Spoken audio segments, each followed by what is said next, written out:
I think Ned Flanders said it best. I can't mod, it's a Geo! Yeah, that famous saying from The Simpsons, as Homer had become best friends with Ned, and he was trying to get him to go golfing, and Ned is taking off in a Geo. Now, a Geo was a weird brand. It's kind of an in-between little entry-level vehicle created by General Motors in the late 80s and ran into the 90s. It was really just Suzuki under a General Motors nameplate, but they also had Chevrolet versions and Pontiac versions, so why did they need 4 different versions of these vehicles with a whole brand new brand? Well, dealerships. Dealerships wanted their own select brands. You have to remember, back in those days, GM had 2 different dealerships. Pontiac Buick GMC and Chevrolet Cadillac Oldsmobile. Geo was thrown in as an entry-level brand to the Saturn Isuzu nameplates because Saturn wanted to get those entry-level vehicles too. But this was for the American marketplace. Today, being Canada Day, we're going to talk about the divisions made by the Big Three to fill the slots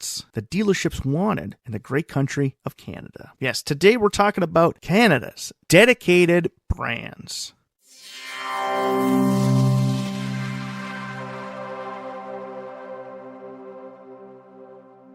Welcome back to the AutoLooks podcast. I am your host, as always, the doctor to the automotive industry, Mr. Everett J, coming to you from our host website at autolooks.net. If you haven't been there, stop by, check it out, read some of the reviews, check out some of the ratings, go to the Corporate Links website page. Big or small, we have them all. Car companies from around the globe, all available in one main place on the internet, that is autolooks.net. The AutoLooks podcast is brought to you by Ecom Entertainment Group and distributed by Podbean.com. If you'd like to get in touch with us, send us an email over at email@autolooks.net. So like I said in the beginning, dedicated brands for Canada. Yeah, Canada had its own dedicated specific brands. And 2 of the Big Three had their own dedicated brands. Now, Chrysler Corporation did have one dedicated brand for a specific dealership, which we've talked about in a previous podcast. If you listen to our podcast about Eagle cars, you understand why the Eagle brand came out. Because when Chrysler Corporation took over the old American Motors division, it came with Jeep.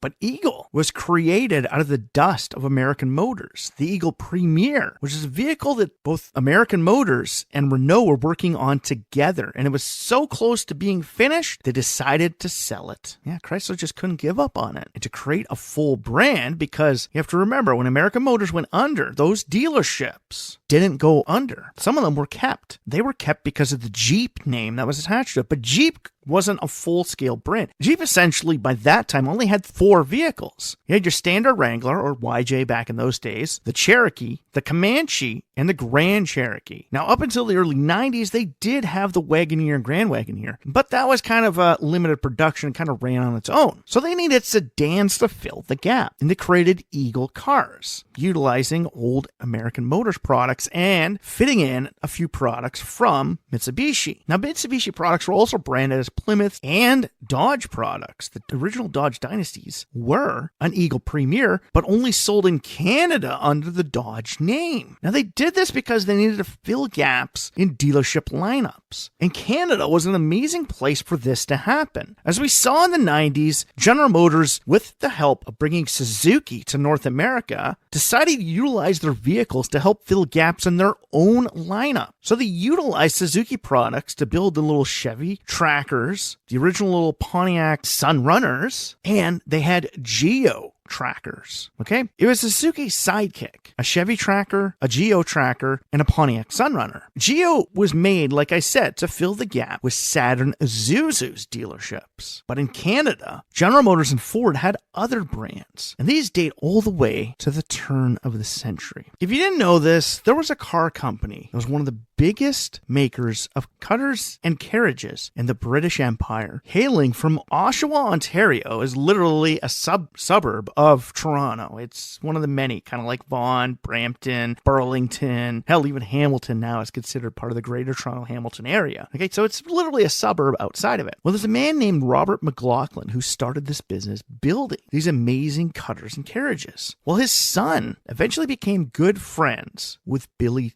Durant from Buick, or should we say William C.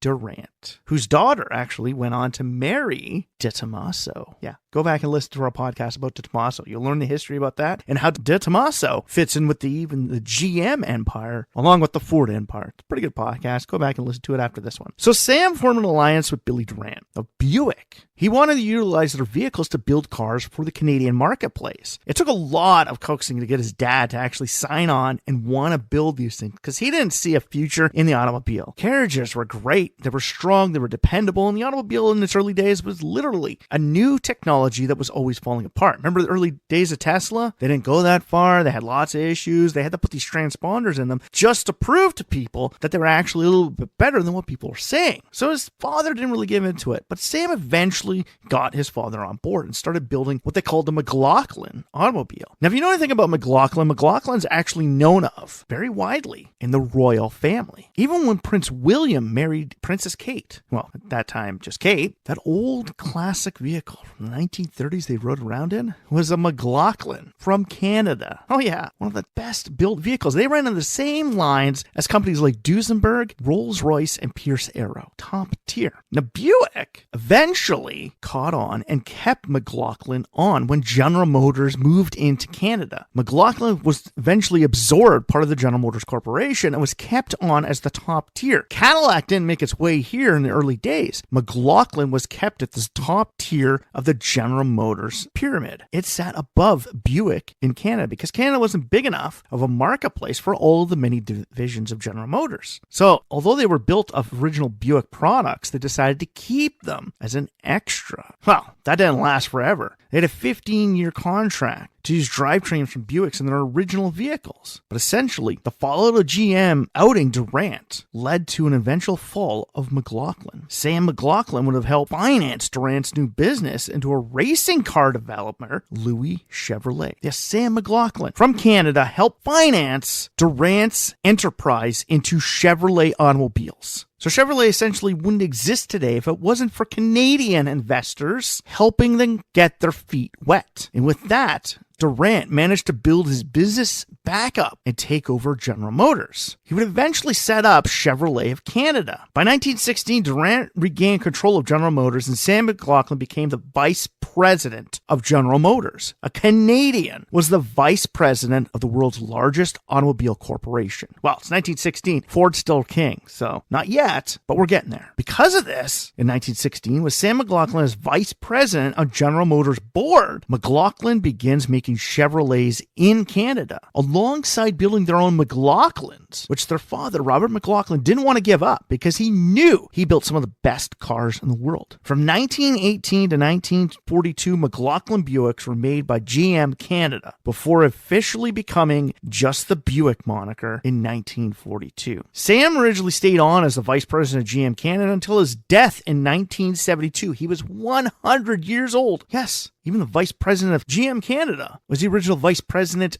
of GM from back in the days, Sam McLaughlin. But they eventually relinquished control of McLaughlin Motors to General Motors. GM of Canada still holds their largest automotive producing facility in the country of Canada in Oshawa, Ontario, on the original hallowed grounds of McLaughlin Motors, where McLaughlin originally set up to build Chevrolets. Now, there are other vehicles that would have Canadian monikers go along with them come out of that plant down the road. But for now, we're going to move on to the competition. From 1946 to 1961, introduced in March 23rd of 1946, Monarch became a new division for Ford-only dealers in the country of Canada. Essentially, Monarch was just the Mercury division for Ford-only dealers. You have to remember, back in those days, you were a Ford dealership or you were a Mercury dealership. Occasionally, some of them would throw in Lincoln with it as a top-tier luxury brand, but they also wanted the premium brands. Well, Ford, at its own standard dealerships, a Ford Motor Company, only selling Ford products, wanted a premium brand product. And because they couldn't get Mercury, they had to go with something else. So in Canada, the dealerships demanded a premium vehicle. And with that, in March 23rd, 1946, they created the Monarch brand for Canada only, running from 46 to 61. Like I said, it essentially was just Mercury sold in Ford dealerships. So you'd have the Ford Monarch And then you would have the Mercury, and we'll get to its other brand later on. They had a sedan, a coupe, a hardtop, a convertible, and a wagon. It was marketed as its own brand with its own vehicles. Richelieu, Lucerne, and Scepter products. Yeah, had even had its own one. Now,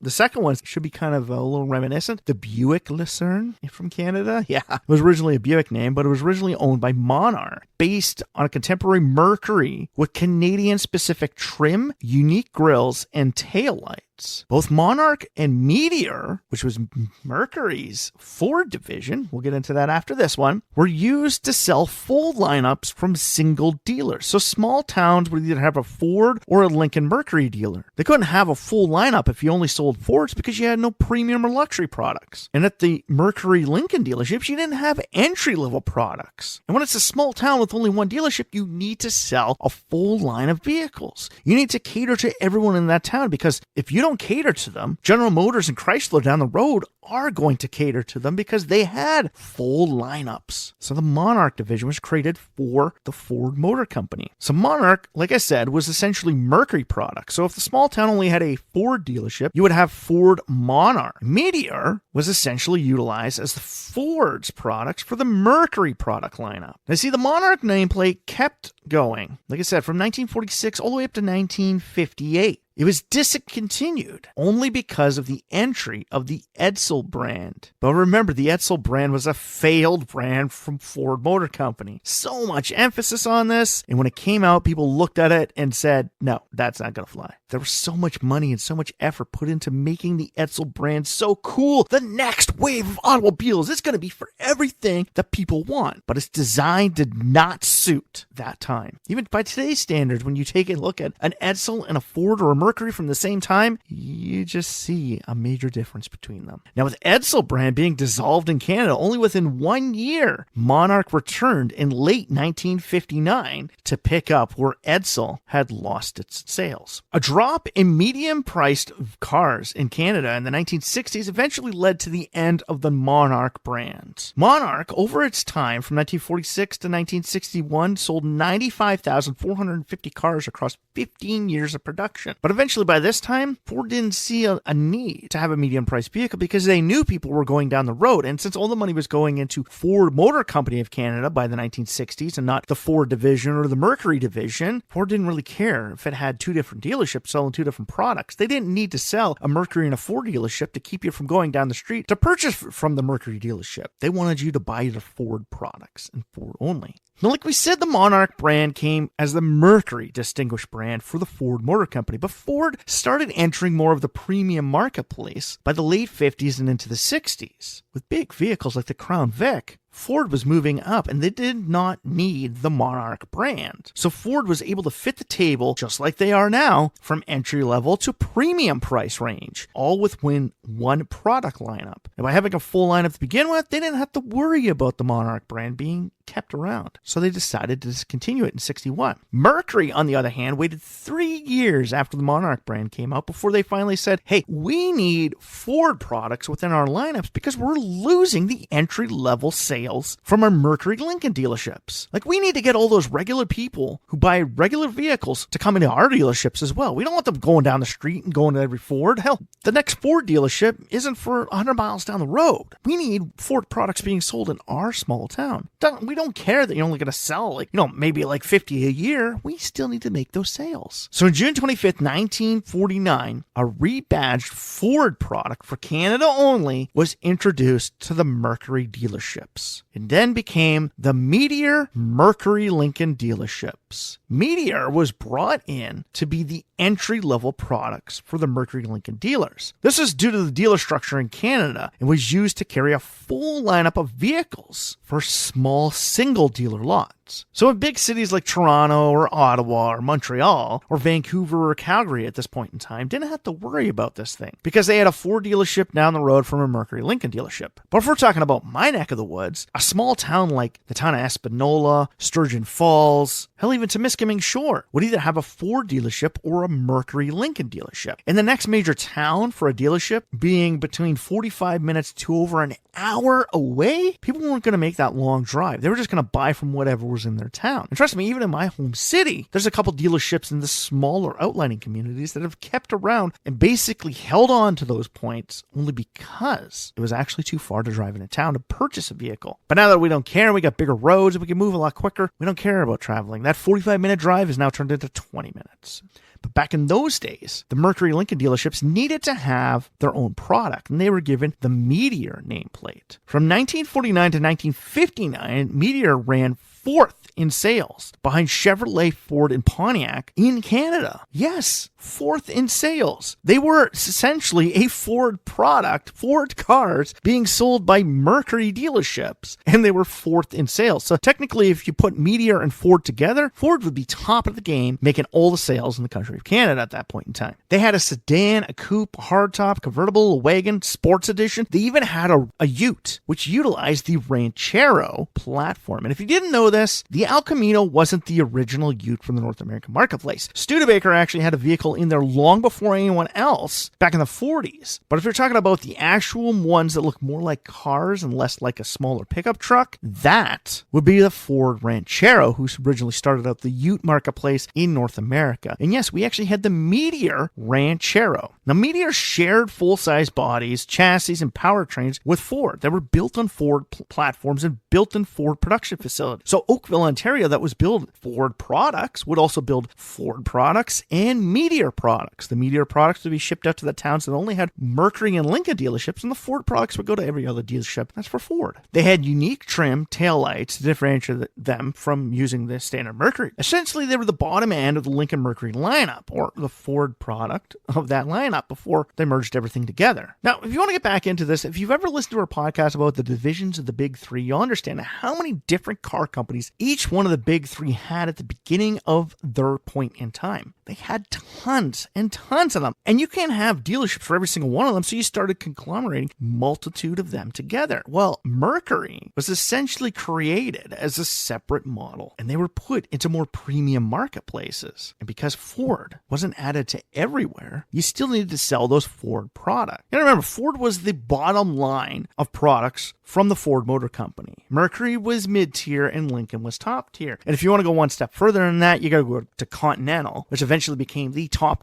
tier. But we'll talk about that in a future podcast when we talk about the Continental product and Continental name over its history. Trust me, it's got a pretty good history. Stay tuned. It's going to be a great podcast when it comes out. In 1961, the Meteor name was used for a Mercury product, dissolving the brand. Mercury came down in price due to the low loss of the Edsel brand. 378,463 cars were produced in 1961 for the Meteor nameplate. So Mercury, because of the Edsel lineup being brought in, the Meteor product was moved into the Mercury nameplate as the Mercury Meteor. Now, we all know the Mercury Meteor existed other places in the world, but in Canada, it was its own brand, falling under the Mercury product lineup. And for this, because of the introduction of the Edsel, it got bumped to being a product, not a brand. But in 1964, the Meteor nameplate came back. And this time, they weren't based off of Ford products. They were based off of Mercury products. And from 1964 to 1976, the Meteor brand sold 255,000 vehicles in Canada. Meteor eventually returned due to the loss of the entry-level 400 in the Mercury lineup. By 1965 to 1968, the Meteor had a full lineup with the Redo 500, the Montcalm, and the Montego.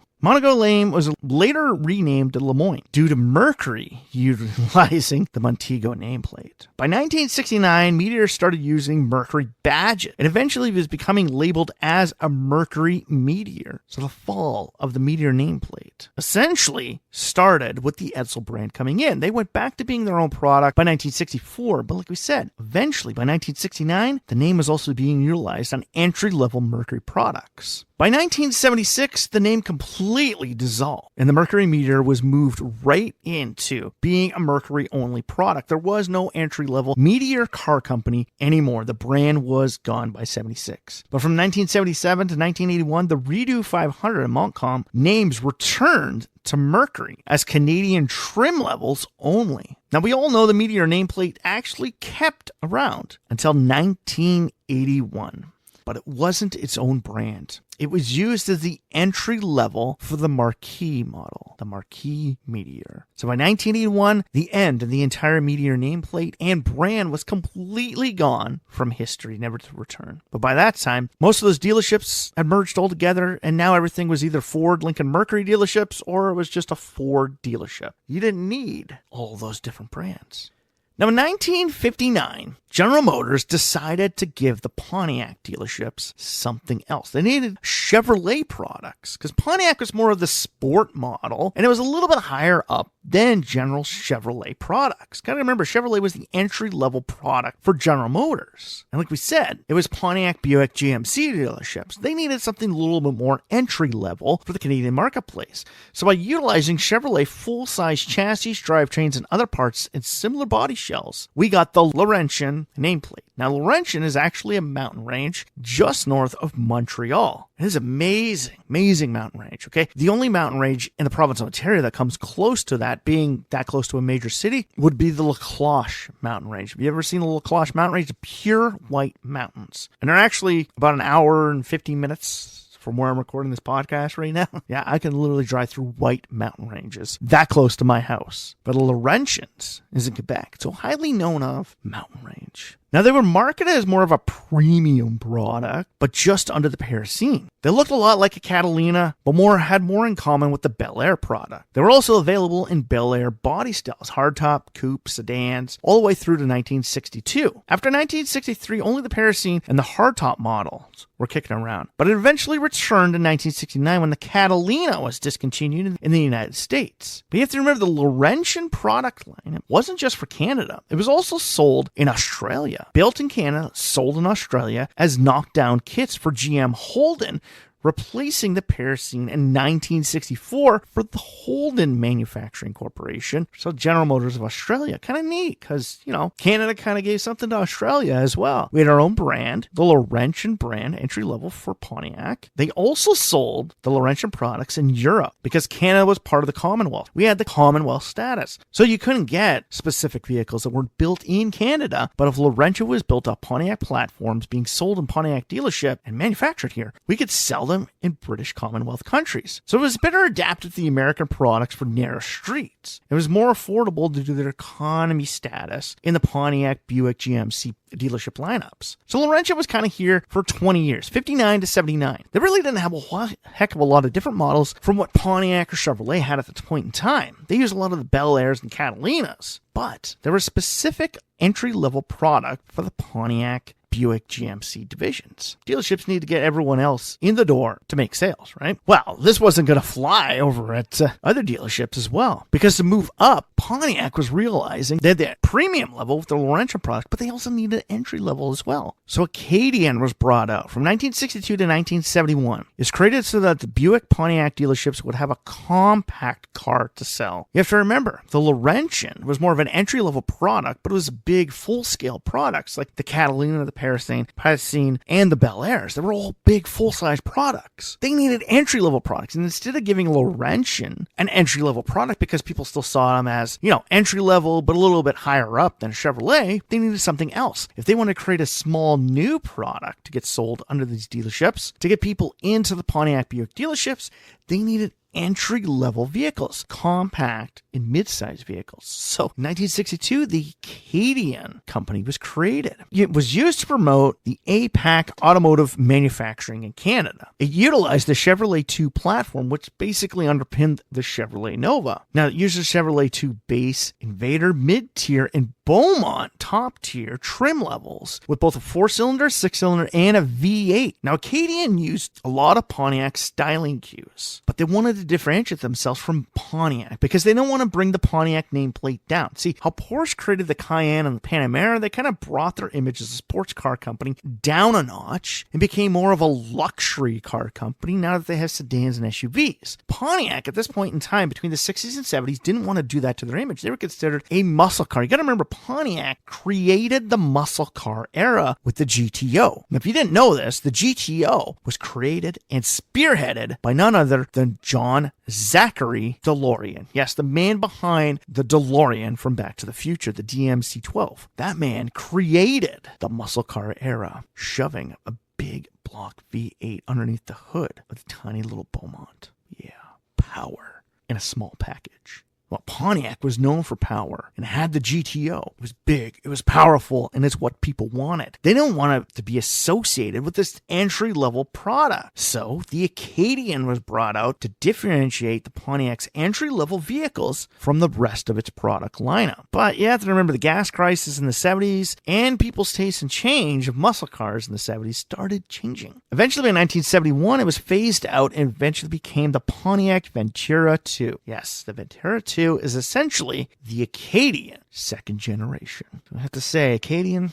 is kind of neat. GM's ones right now, the Canadian and Laurentian, were kind of made to fill these tiny little slots in the marketplace that the main companies didn't want to fill. Well, General Motors had other car companies that they wanted to do this with as well. And with the rise of the Acadian platform, Chevrolet wanted to get in on the action as well. They wanted something for their Chevrolet Oldsmobile Cadillac dealerships. So from 1962 to 1965, a very short life, the Acadian was also sold as a Beaumont for the Canadian marketplace, based on the Chevy 2 platform, 62 to 64, and the 64 to 65 is based off the Chevelle platform, both entry-level little vehicles. The Beaumont logo was essentially a Pontiac logo, very similar to it, and it was originally used to promote Canadian manufacturing by General Motors by having a dedicated Canadian brand name with it. The base model Beaumont convertible was available in Canada, but never on a Chevelle in the US market. So really, if you want a convertible Chevelle from 1964 to 1965, you gotta remember there's only 2 production years, you gotta come to Canada and find a 1964 or 1965 Beaumont convertible, because that's the only way you're getting a Chevelle convertible. Sold in, bam, Canadian marketplace only. Woo! But not totally. No. They were sold in Chile and South Africa from knockdown kits until 1971. And it was also sold in Puerto Rico. Now we get it. Puerto Rico is very tied into the American marketplace, but they still didn't sell them in the American marketplace because Puerto Rico was still its own country. It wasn't really associated, but it was associated.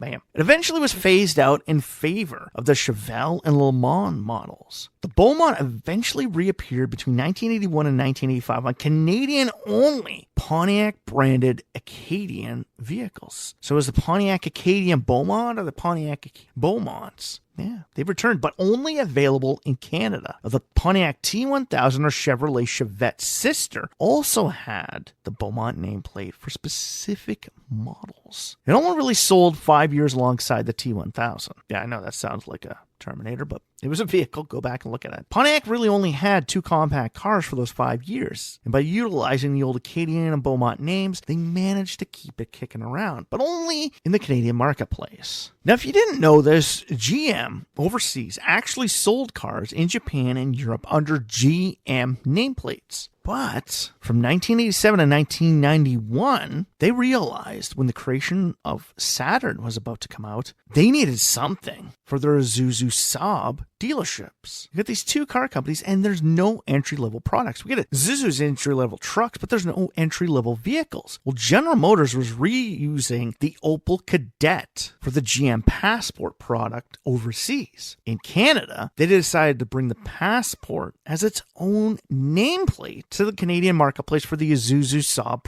dealerships. By utilizing the Opel Kadett E, either sedan or hatchback, we had the new Passport Optima for the Canadian marketplace. Essentially, they folded in 1991 as Isuzu and Saab were brought into the Saturn dealerships, and the Optima was rebranded as the Pontiac Le Mans for the Canadian marketplace. So it was very short-lived, but Passport was here to give Isuzu and Saab something until they decided to join the likes of Saturn. And with that, we get to our last dedicated Canadian brand by one of the big 3. This one was actually had a lot of vehicles and one of the most famous vehicles built in Ingersoll, Ontario at the Cami plant, a production facility built between Suzuki and General Motors. And like we originally talked about, that original Sunrunner, Sidekick, and Trackers came from that plant. But in Canada, we didn't get Geo as an entry-level product range for the General Motors Corporation. No, Canada was given its own nameplate. So Geo was the big brand for the American marketplace. In Canada, we had a car company, which had a car I almost bought when I was in college, the Asuna. So instead of the Geo Tracker, it was the Asuna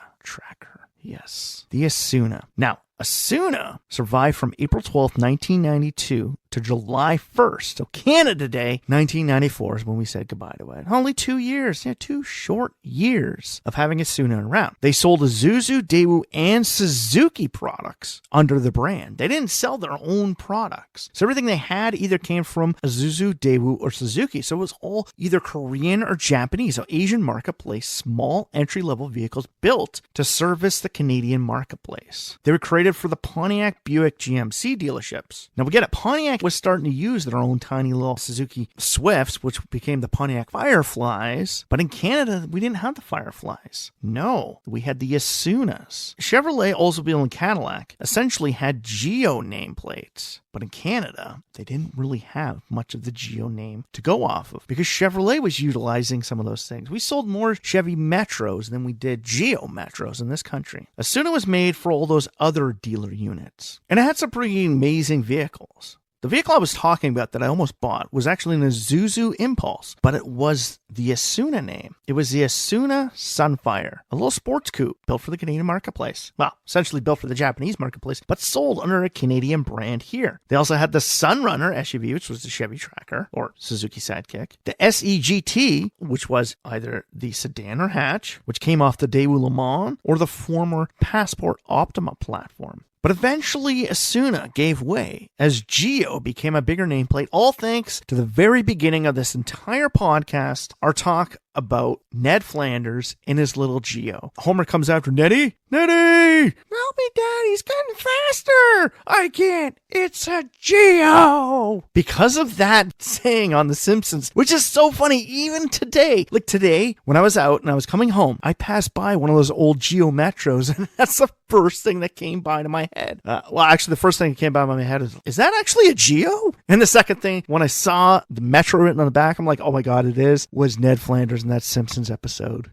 I guess he didn't want to go to the pitch and putt. Oh well, I'll go by myself. Yeah. So in a full circle, we get back to that original Simpsons episode from the beginning. Geo is the reason why the Asuna brand disbanded in Canada. Pontiac, Buick, GMC dealerships eventually picked up Asuna products, but only with the Pontiac Sunrunner and the Pontiac Firefly. They took over for where Asuna originally came in. That little Isuzu Impulse sports car that I almost bought way back in college, that didn't exist, okay? That went to becoming a straight Isuzu-only product for Canada. And Geo became the entry-level economy nameplate for the Canadian marketplace. Only sold at Chevrolet dealerships, and eventually falling in line with the Saturn Isuzu Saab dealerships, giving them even more market share as Chevrolet and Pontiac picked up for what Asuna originally gave the Canadian marketplace. Entry-level economy cars that were fun, chic, and were just made to get you around. All built off platform from the Asian marketplace, but back in those days we were allowed to do that. We didn't have to worry about so many damn tariffs killing us. So all in all, we've had a lot of different select brands. Now, some of them came to be from actual car companies that eventually became sub-brands, and other ones were dedicated brands to fill slots in product lineups for dealerships. Like we said, the Eagle Car Company was essentially created so that the old American Motor dealerships that were now only selling Jeep products would have sedans to sell. They knew they needed vehicles, and if you go back and listen to that podcast, Eagle had tons of vehicles at a point in time in history, and they were there for a reason. But when Chrysler was starting to do good, and right before the Daimler days, everybody had forgotten about the American Motor days, and Chrysler started dissolving either those dealerships or merging those dealerships into becoming part of the Chrysler Corporation. So in the end, Canada's had a lot of its own dedicated brand. It's been kind of cool. And going back in history, finding out about Asuna, Beaumont, Laurentian, Acadian, Monarch, Meteor, like it's pretty cool that we actually had our own dedicated brands for a country. At the point in time they were selling these, only had just over 20 million people. Gotta remember, at the turn of this century, 25 years ago, Canada had just surpassed 30 million people. Just last year, we crossed 40 million. In 20 years, we managed to add 10 million people. And before that, it took us nearly 40 years to add that much population. We were a small country with a small marketplace, but a growing marketplace. We still needed all these divisions. All these small towns had tons and tons of people. You got to remember, the Trans-Canada Highway in Canada was not finished until the mid-60s. So this country wasn't even fully connected until the 60s, around the whole time that all of these divisions started coming out. When all these towns became connected, our country started demanding more vehicles. More of these people started getting money and were being able to purchase the first vehicles they were ever able to get because delivery services were more plausible to those small towns. Yeah, that highway opened us all up. And maybe again, with now our country trying to push through and become its own dedicated nation and not have to worry about depending on our neighbors to the south anymore, maybe, just maybe, they'll finally finish that highway across this great country of Canada.